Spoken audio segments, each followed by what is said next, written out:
Welcome back to Gruber Motor Company and the Gruber Morning Show. We have YouTube joining us now. We have TikTok and Instagram online as well. And one of the things that we started to do with our podcast was feature a green screen picture behind me, a different one every podcast. And as I had mentioned in previous podcasts, I've been taking pictures for decades. I'm an avid photographer, and we thought we'd feature some of these cool pictures. The one that you're looking at behind me right now is an infrared picture. It was shot at 720 nanometers. I had a couple of my cameras converted to infrared just for a different effect. And this particular picture was actually the exact opposite colors, and what you can do it with 720 nanometer shots, you can do a color swap, which gives you an interesting effect. What I liked about infrared is the amount of detail that you end up getting. In this particular picture, if you were up close, you would see that even trees 20 miles away and shrubs and bushes have a distinct presence in this image. So anyway, we're going to entertain questions, and if you have any questions about the infrared shot, I guess we could entertain that as well. So some of the questions that we have collected are, and this was a question from a video on YouTube, Mechanic of the Future. There's a lot of discussion about what will a mechanic need to migrate into to be successful in the future as the transportation methods turn to electric vehicles and the old-time tested proven skills are coming under attack. There are some new skills that are going to be required to work on electric vehicles. One of those questions was, can I have a job? Absolutely. We have openings continuously looking for technicians to work at Gruber Motor Company, working on, at this point, Tesla Roadsters and some of the other out-of-warranty Tesla cars. And I assure you there's an enormous amount of learning for all of us as we work on these cars. There are no instruction manuals written yet. There are no trade schools that give you a thorough, in-depth training on how to work on a Tesla. So a lot of it is OJT, on-the-job training. Questions also surrounding, are we able to franchise what we do here in Phoenix with Gruber Motor Company, repairing EVs? The simple answer at this time is no. It's very difficult to find people, and our processes are still maturing. Until those are completely online, it's going to be difficult for us to franchise, although we haven't ruled that out. Questions also related, what kind of training can I get? Secular training, trade schools, universities, and the simple answer is there isn't a lot available right now, unfortunately. Some of these, like the independent learning institutions, are coming to us to help with the curriculum because we're involved in cutting-edge EV repair, lots of on-the-job training, and we give them whatever help we can. But at this point in time, there really aren't any large learning organizations that have a bulletproof EV training program. One of the best ways to get immersed in the field is see if you can find a job with one of the EV manufacturers. The amount of training and learning that's available with that method is invaluable and probably much more comprehensive and extensive than any kind of a school that you could find right now. Questions related to the typical per-hour rate fixing a Tesla.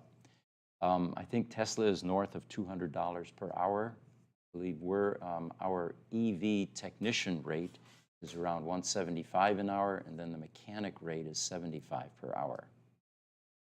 Are there any questions so far, by the way, as I'm cruising through some of the questions that we've collected?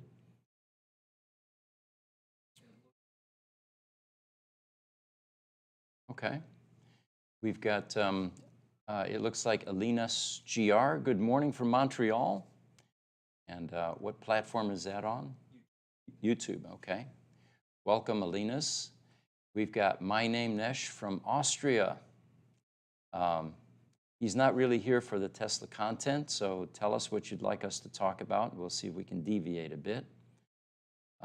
Beautiful in Austria this time of year. If I was there, I would be planning on visiting Oktoberfest in Munich. He is interested, however, in maintaining or the maintenance of electric and hybrid cars. Again, there's OJT is probably the best way to get any sort of experience and training at this point. We even have interns that come in, work for a while with us free of charge, just to get some of those gifts of training. We have a TikTok viewer, Groove is his name. He says, I can solder and will work for minimum wage. Hire me. Well, if you're in Phoenix, you would need to come see us. We'll take you on a tour. We'll show you what we do, and we can certainly explore that option. We've got a question here. Have I ever talked to Rich Rebuilds, Rich Benoit? Yes, I've talked to him a few times. Rich is definitely one of the pioneers in this EV industry. And I just watched a video where he was complaining about the fact that he ran afoul with Tesla for what were perceived as disparaging remarks about Tesla. And in the world of social media, you can get credits for referring people to Tesla, for example, to buy a vehicle. And as you accumulate these credits, there's certain gifts available to you, starting with one of the kids' cars, all the way up to that $250,000 new Tesla Roadster that will be released sometime in the future. And unfortunately, Rich lost his option for that $250,000 car. We feel for you, Rich. Here's another question. Will Gruber Motors also handle the numbers of hybrids out there, like the Prius and Chevy Volts and Bolts and others, doing battery repair? The answer to that is we started off doing work on other EVs, including Priuses, which were fairly simple because if you had a battery problem, you suddenly were faced with a $5,500 to $6,000 repair for a car that may not be worth much more than that by the time it had aged to the point where the battery wasn't any good anymore. So what we used to do was go inside and actually replace pouch batteries and fix the cars. We got so busy with Tesla vehicles, especially Roadster, we needed to get laser focused and continue to work on just that brand at this point. But we've certainly not ruled out going back to working on other EVs. And believe me, every week we get lots of questions. The Fiat 500e, for example, the smart car, the electric smart car, Chevy Bolts and Volts, and many of the other EV platforms. They definitely need an independent service presence. So for those of you interested in starting a business, there's a clue for you. There are a lot more customers than there are shops at this point in time, and demand far outweighs supply. So another question from TikTok from Mula Official. Did your EV journey start from a traditional garage start? No, actually it didn't. We have 4 other operating businesses here, and we've been in the critical power field, for example, for almost 40 years. Critical power equipment like uninterruptible power systems, lighting inverters, things that keep the data centers running when the utility drops power for some reason. What we found is that the technology in that type of product is identical to what's in an electric vehicle. We found that out by me buying a Tesla Roadster in 2014, turning it into a daily driver, and having somebody ask me what that big black box was in my trunk as I was taking out my lunch pail. And when I described to that field engineer that that was a 3-phase inverter, he says, you know, we repair those, Pete. And it occurred to me that we've been in the Tesla repair business all along. So we got our first customer from the Bay Area who had a power electronics module, which is that 3-phase inverter, that was defective. And the Tesla option at that time was replacement at $10,000. So this particular customer sent us his Roadster. We fixed it for $2,300 and completely rebuilt his power electronics module. And that's the business model that we continued with to repair electric vehicles. By the way, that particular car just came back for a different reason. The PEM is fine, but the car got what's called bricked. The owner now lives in Puerto Rico most of the time. And so while the car was in storage, someone forgot to charge it properly. So we've currently recovered the battery pack, and it's the one I've been test driving for the last couple of days now. Will we ever go back to working on the other EVs? Yes, we will have to.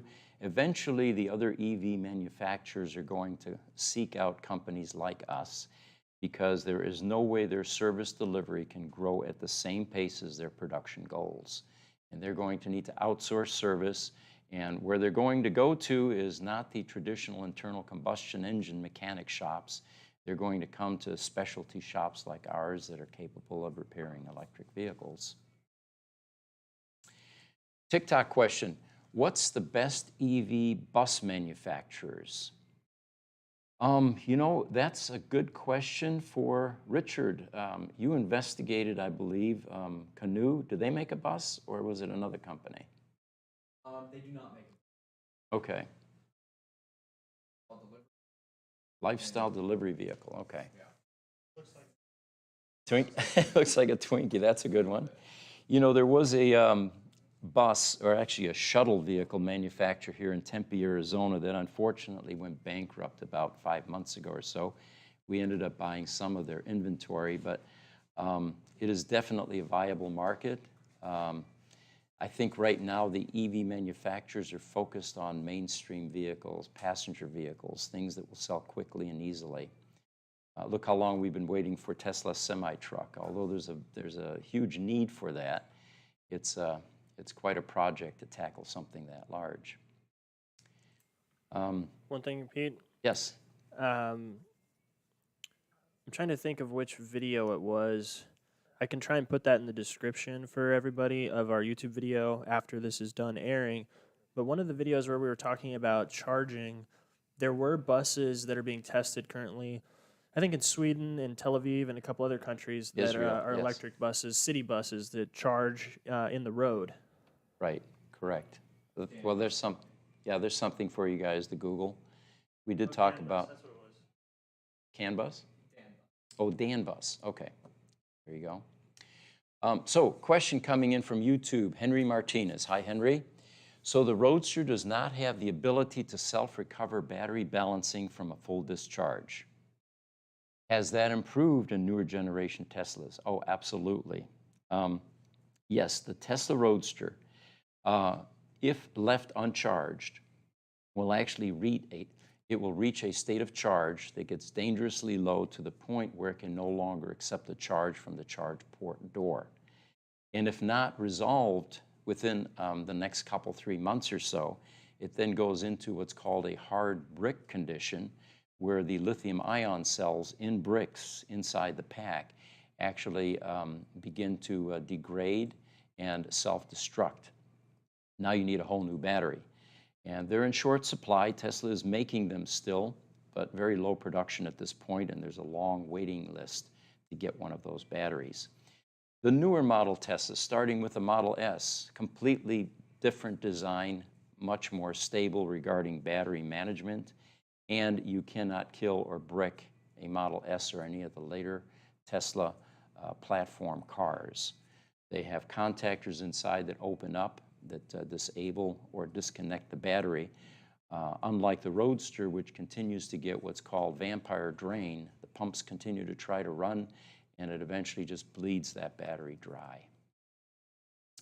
Someone mentioned on TikTok, I look like Howie. Well, thank you. I guess Howie Mandel is who we're talking about here. We have another TikTok question. Does the Model 3 have the same issues as the AC condensation fails on the Model S? You know, yesterday I was in the shop area, and we were looking at one of the modified Model S condensate tube rerouting. And the problem was quickly recognized by Tesla on the Model S. Essentially what they were doing was the condensate line, when you're running air conditioning, was dripping water on top of the battery pack. And the top of the battery pack has steel bolts and a steel lid, and with time it began to corrode and rust. And heaven forbid that it actually rusted through, because once you get water inside the battery pack, you generally have a battery pack that's no longer usable. Although if it's confined to 1 or 2 modules, that can be repaired, which is something we do. We open them up and fix them. So does the Model 3 and the later platform vehicles have the same condensate problem? Absolutely not. One of the things that manufacturers do as they recognize these types of problems and they feel the pain of recalls and customer complaints, they immediately change the design and improve it. And you could ask, I suppose, how could an oversight like this have made it through validation testing? Well, I can't answer that, but there are a lot of things to consider when you're building an electric vehicle and designing one, and not every scenario can be anticipated. One of the funny ones is the wealthy oil sheik in Abu Dhabi, who didn't like the fact that his Roadster went into power limiting mode because the 115-degree temperatures there were just too much for the cooling systems in the Tesla Roadster. That forced some revisions in the Roadster design. We have a question from Milan Olimpejevic. He is driving a Tesla Model S and listening to us. Thanks, Milan. He's in Serbia. Well, welcome, Milan, and we're glad that you have a Tesla Model S and are able to enjoy it. By the way, for those of you that didn't get the story on the picture behind me, we are featuring a different backdrop each podcast. Yeah, this is for YouTube now. You've got the whole picture there. TikTok has only part of it. And there's a little interesting story with every picture that I thought I would share to make the podcast perhaps some more flavorful and interesting. This particular picture is taken in Phoenix, Arizona, up at the Point Tapatio Cliffs, looking south toward Phoenix. And what we're seeing here is a 720 nanometer infrared picture. I have been taking pictures for many decades and got really interested in doing infrared photography. Had 2 of my SLR cameras converted to infrared, and the world of possibilities just opened wide up. This particular shot actually is not only taken at 720 nanometers, but then has a color swap that is done to invert the colors essentially, and you end up with these kind of interesting pictures. What I like about infrared is the detail is incredible. As you can see here, there's about a distance of 10 miles or so, and if you saw the large picture, you could see that the shrubs and trees, the detail is just unlike anything that you would get with a normal picture. So that's the story on the infrared shot behind me. We have a question from Minamesh. He says, I'm an engineer who worked on hybrid buses. He says, bus manufacturers don't actually make the battery or motors themselves. They're subbed out through, in this case, Siemens, and PPS is another brand, and BAE Systems. So it looks like these types of companies are going someplace else for their drivetrains. Tesla originally did the same thing. When they started with the Tesla Roadster, they didn't know how to make a drivetrain, and there was a company in San Dimas, California, AC Propulsion Systems, that made 3 T0, basically EV sports car test mules. And for a while, Tesla actually used their drivetrain, including a hand-wound AC, 3-phase AC induction motor, and a power electronics module that was all analog. What Tesla eventually found is that the reliability of that drivetrain did not lend itself to mass production, and they ended up going to Chroma in Taiwan and having a power electronics module built by them, which was full digital. that continues to be a very successful design. What was really fascinating, and I wish we had pictures here to show you, a Tesla Roadster three-phase inverter power electronics module is about 4 feet wide, about 7, 8 inches tall. It's fairly large compared to what came out later in the Tesla Model S. They actually developed a round inverter. All 3 phases are inside this round inverter, and in future podcasts, we should probably do some show and tell and take people through the evolution of the 3-phase inverter in Teslas. Despite the fact it's probably half or less, a quarter the size, it puts out over twice the amount of power that's available in the Roadster. So you can tell that the manufacturers are listening and they're improving and continuing to evolve. Okay, Pete. Yes. So is that something that's unique to Tesla where they now house everything in-house? Kind of getting back to the bus question where they farm out different parts of things to be manufactured by different people. Okay. Well, in the case of Tesla, since they were the first, they literally had to create everything. They started with a white slate. Later manufacturers, for cost savings, would find it much more advantageous to use existing product off the shelf.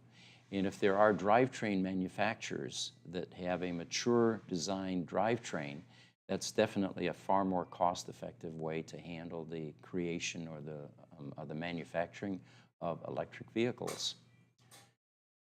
The other thing that it allows for is if you try to be everything to everyone, you know, building car bodies, building the interiors, building the drivetrain, building the electronics, you stretch yourself pretty thin. Companies like Siemens, for example, that have decades of experience in developing powertrain technologies can probably do a better job of developing if they're specifically focused in one area. So I would be impressed with a Siemens drivetrain in an electric vehicle. A company that we've been working with for many decades and well-known and well-respected. We have Darren from on YouTube who says hi. We've got Cameron Reynolds from TikTok. He says, EVs will never be popular until manufacturers allow third-party OEM parts and service centers. Well, let me clarify that a bit. The OEMs, or the original equipment manufacturers of electric vehicles, do not restrict or limit independent maintenance. Now, I know this well because we come from the critical power world, and believe me, in that world, there is they play dirty tricks to try to limit competition. They even design barriers into their products to make sure that it's very difficult, if not often impossible, for independent maintenance to gain any kind of a foothold and compete. I assure you the EV manufacturers are way too busy to play silly games like that. They're more focused on developing product, meeting the needs of their customers, and staying on top of the new emerging technologies. So that's not to say they don't have proprietary information, though. Proprietary information, yeah, in all fairness to the manufacturers, some of that needs to remain proprietary. We have proprietary processes at Gruber Motor Company that we really aren't willing to share to open up a host of competitors, especially related to how we find that needle in a haystack cell when we have a Tesla Roadster and it has one resistive cell that is killing the car. We had another question, by the way, last week. How can one cell kill an entire car? Well, the simple answer is the safety management systems in the EVs are built to respond to the worst cell or the worst brick in the car for safety reasons. If you overcharge a resistive lithium-ion cell, the end result is a thermal event or fire. So they're very cautious about that. The other question is how we repair them. There are almost 7,000 cells in a Tesla Roadster, and when one goes resistive, we just simply snip it out of circuit, and the car never realizes that 1 out of 7,000 cells went MIA. The question was, doesn't that kill the whole string? That would be correct if these cells were connected in series. Remember, a series connection is like a chain. So if you take one chain out of that, one link out of that chain, you suddenly have lost your chain or your structural integrity. In a parallel connection, all the cells are connected together, plus and minus. So if you snip one out, the only thing that you face is a minute loss in amp hour capacity or amperage for that string or for that brick, which again, the car does not care about or realize happened. All right, TikTok. What are the current major issues with the Model 3? I just want to know. Well, we don't see many Model 3s, so unfortunately we're not a good source of information. I'll bet the Tesla service centers, who do a lot of warranty work, are very much up to speed on what the Achilles heel in the Tesla Model 3s are, and by the time they get out of warranty, they will have resolved the majority of them. But to our knowledge, since we work on out-of-warranty cars, we don't see many Model 3s yet. We have a TikTok question from Todd Speed. How many independent shops are there like GMC? Very few. There are a lot of backyard mechanics, and some of them are quite competent. They may be ex-Tesla employees. But there really are no sizable commercial establishments like ours in the United States yet doing work like we do at the magnitude that we do. Rich Rebuilds, yeah, he's got a location, I think, in Florida and up in New Hampshire. And, you know, the size of the facilities are relatively smaller than what we have. Rich does good work. There's no doubt about that. He's also very controversial.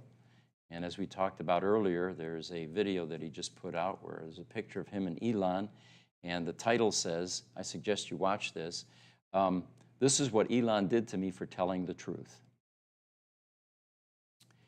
We have a question from Darren N. on YouTube. Wonder where the background picture came from. Was it Las Vegas? Well, the background picture is a 720 nanometer infrared shot with color swapping, and it was taken in Phoenix, Arizona. Thank you for noticing. We have a question from Abdul Shabazz, YouTube. I would like to present, he says, a new open source battery design based on SSD, and also a radial axis motor with an additional stattering for energy recapture. Abdul, let me give you an email address. We're always looking for new emerging technologies, and if we won't do anything with it, we can certainly point you in a direction and tell you who might be interested. ev@gruber.com. That's ev@gruber.com. Send us your information, and we'll see if we can point you in a direction here. All right, are there any additional questions coming in from TikTok, YouTube, or Instagram? We had some questions. I don't know if you dove into this, the flood damage stuff. The flood damage stuff, okay. We've got some expertise there. In 2017, there were two major hurricanes that hit the United States in Texas and Florida. And suddenly, the automotive auction houses were bloated with flood-damaged vehicles. It was fairly early in our evolution as a company, so we decided to buy some flood-damaged Tesla Model S's at the time. We bought 22 of them throughout that period and learned a lot about the pitfalls of buying a EV at auction. All I can tell you is there were some serious winners and some serious losers. One of the biggest winners was we found a P100D Tesla Model S and flood damaged. They couldn't tell us very much about the car itself or how it got damaged at the auction, so we took a chance and we bought the car. They couldn't even tell us what the mileage was on it because the car wouldn't turn on. It looked like a pretty decent, clean, white-on-white car. When we received that car, it had dried up enough coming from Florida to Phoenix where we were actually able to drive this car off of the transporter. We then usually get into the firmware, into the Linux computer, and what we found was we were able to wake up the car, of course, or the car was awoke when it got here. This car had 597 miles on the odometer, and by hacking into the Linux computer, we were able to find owner information. I called a gentleman, and I said, "What happened to your car?" And he said, "Well, I owned it for 4 days. The storms hit. My garage filled up with water. It killed the car. It shut off the car. And here we are." So anyway, that was one of the wins. But then we had another car. This was a P90D, and it came out of Shirley, Massachusetts. And you have to be very careful when you buy flood-damaged cars because you don't want salt water in there anywhere. And sometimes with storms, you get storm surges and you get brackish water that starts getting inland. Well, this particular car actually was so bad with salt water in the interior, there were barnacles growing on the charger underneath the rear seat. When you have that kind of carnage going on inside a car, all bets are off. All the wiring harnesses are shot, the connectors are corroded, the modules, like the body control module that sits fairly low in the passenger footwell, is completely toast. Essentially what you're doing is you've got an electrolyte, conductive salt water, which is now migrating metal all over the place because you have voltages on your wiring harnesses and your modules inside the car. Those cars are typically not repairable, or at least economically repairable. Question from TikTok: can we upgrade a Model 3 from a single motor to a dual motor? It can be done, but it's more cost effective for you to just go out and simply buy a dual motor car unless there's some attachment to this particular car. Yeah. We're going to restart Instagram. Okay. Instagram needs to be restarted. Looks like we lost audio. TikTok is still with us, and YouTube is still with us.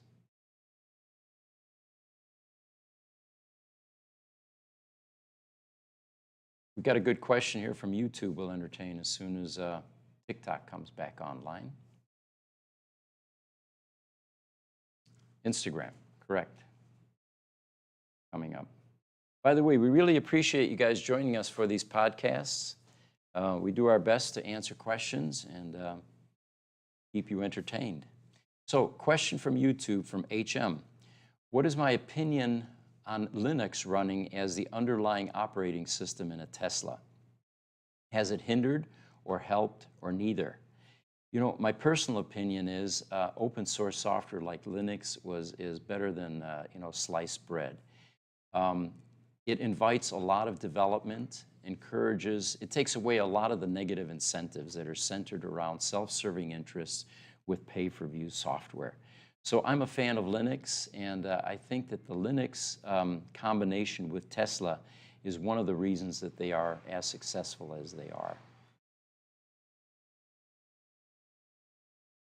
So one of the things that I found interesting doing some research, Walmart apparently has been buying a bunch of Canoo vehicles. 4,000 originally are slated to be purchased with an additional 10,000 total eventually. And by 2023, it looks like Walmart is going to be looking like Amazon and delivering directly to your home, which seems like a smart move, but the fact that they are moving their transportation needs into the EV space is commendable. They also have made a commitment that by the year 2040, they will be 100% electric vehicle. And as we all know, any of these initiatives help the planet. We had a question last week regarding which state and country do you think is most hinders or a worse impediment to Tesla's sustainable energy development? The question was, is it California or Germany? And this was a question that was prompted by a video that we did, which was basically warning the Germans. At the time, they were still fooling around with regulations and trying to relocate lizards and snakes in a forest. You guys don't have time to do this. Elon's patience for this kind of thing is very low. That's one of the reasons he yanked everything, or yanked a lot out of California and took things to Texas. Tesla does not like a lot of bureaucracy and regulations. So my warning to the Germans, since I am German, was, guys, you gotta cool it with all of this regulation stuff, or Elon may just pull out of there and give it to another EU city. It turns out they took our advice, at least we think, because within months, Grünheide outside Berlin was operational and doing an excellent job. My advice is, there are certain times when a lot of rule following is absolutely appropriate and necessary. But my feelings is that with what is going on with the planet, this might be the time to not follow all the rules, perhaps bend a few, and let's see if we can meet the broader objective, which is to get this planet back on track. Of course, this may create a flurry of responses, which is okay. We'll entertain them as they come in if it's not too overwhelming. We talked also about how it is that removing one bad battery fixes a Tesla. Again, it's back to one resistive cell, battery safety management, deciding that it's not going to allow a charge beyond the capabilities of that bad cell, and the state of charge begins to decrease, and the mileage decreases, and eventually the car may get bricked or quit working entirely. So removing that one cell becomes very important. Looks like we have a YouTube question coming in here from Darren N. Atlantic Canada was recently hit by a hurricane. What happens when power is knocked out for a long time? How do people charge cars? Well, I don't know of power outages recently, at least here in the US, that have lasted for weeks, but it could definitely cause a problem. If you have a car like a Tesla Roadster, you've already got a low state of charge, and you need to get some juice within the next few days in order to keep the car from bricking. You know, there's an interesting business opportunity, I suppose, because utilizing equipment like uninterruptible power systems, when combined with even solar so that you have some DC sources, or diesel generators, which is the more traditional approach, would be one way to provide power. You can also go down to your local Lowe's and Home Depots and buy generators, which can charge a car. So there are some options for you, but it is definitely a concern if it was an extended outage. We have a question from HM from YouTube. Tesla superchargers, he says, offer fast DC charging. As your group of companies is experienced in this field, do you, for your own shop, have the ability to do DC fast charging? We do not. We have two different buildings here that have the traditional destination chargers, or the traditional AC chargers. There's a different level of cost involved to go to DC fast charging, and for our purposes, charging cars that are being serviced, we just haven't found it necessary to speed up the charge rates. But I'm sure that with shops, eventually that will also be an option, and there will be more DC fast charging devices that will be used in not only shops like ours, but also commercial facilities. Question, are there any third-party companies like ours that are servicing out-of-warranty Model 3s in Southern California? You know, there are. Off the top of my head, I don't know who to refer you to, but I would say that if you Google independent shops, EV shops, or even Tesla shops, some things will start to pop up for you. And again, the skill level of these types of shops often is quite stellar, because they may be ex-Tesla employees that decided to go in business for themselves. And being in the independent EV repair space is not for the faint of heart.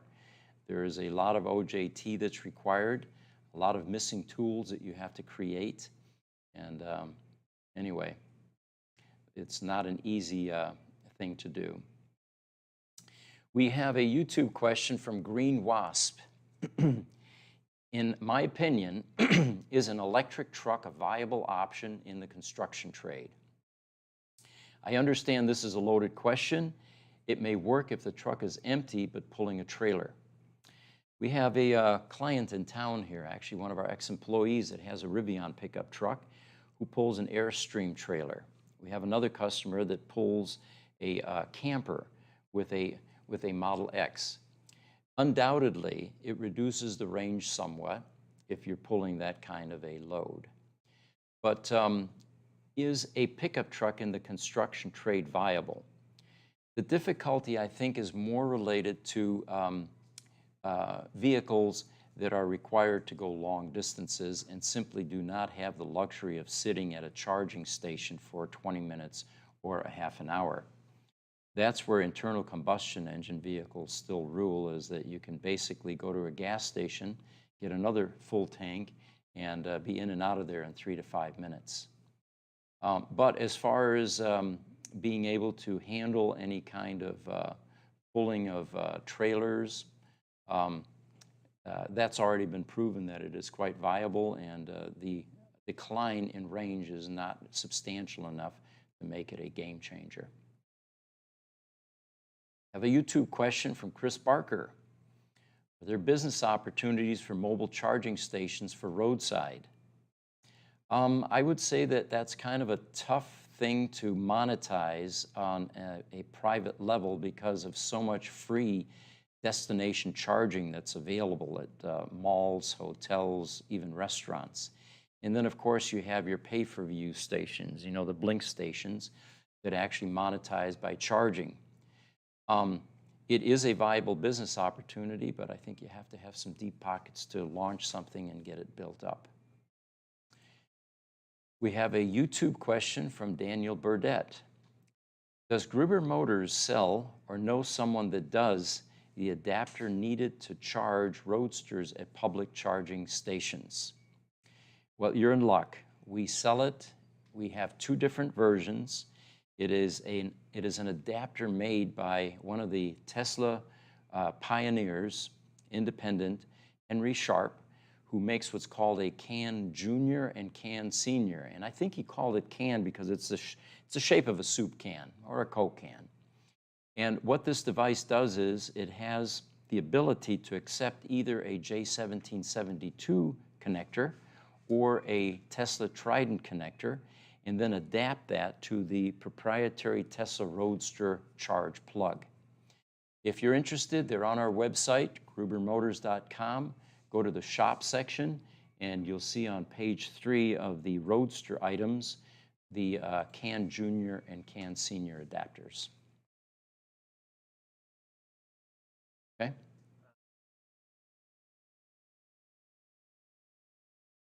Okay. Looks like we're getting ready to wrap up here. We released our Can the Grid in the world, actually, mostly in the United States, handle this onslaught of electric vehicles. And although it is an overview, there's some pretty good points in there, and we were surprised as we did the research what the consensus and what the outcome was of that question. It is a YouTube video. You can find it out there. Can the grid handle the EVs? And it is available for you to view. We are also live on TikTok and on Instagram today and YouTube. And the next podcast, we're also going to have Facebook Live and see if we can get all 4 of those platforms streaming. Thursday at 8:30 is our next podcast. We have these podcasts every Tuesday morning at 8:30 Mountain Standard Time in Arizona, and Thursday at 8:30. We enjoy it when you come visit us. We enjoy hearing where you're from and participating with the types of questions that you've been asking. And if there's a different direction you would like us to take with questions, feel free to email us at ev@gruber.com or post those questions on the YouTube video after this live podcast goes live on YouTube. I'm Pete Gruber. Thank you for joining us. We'll see you next Thursday. Thank you.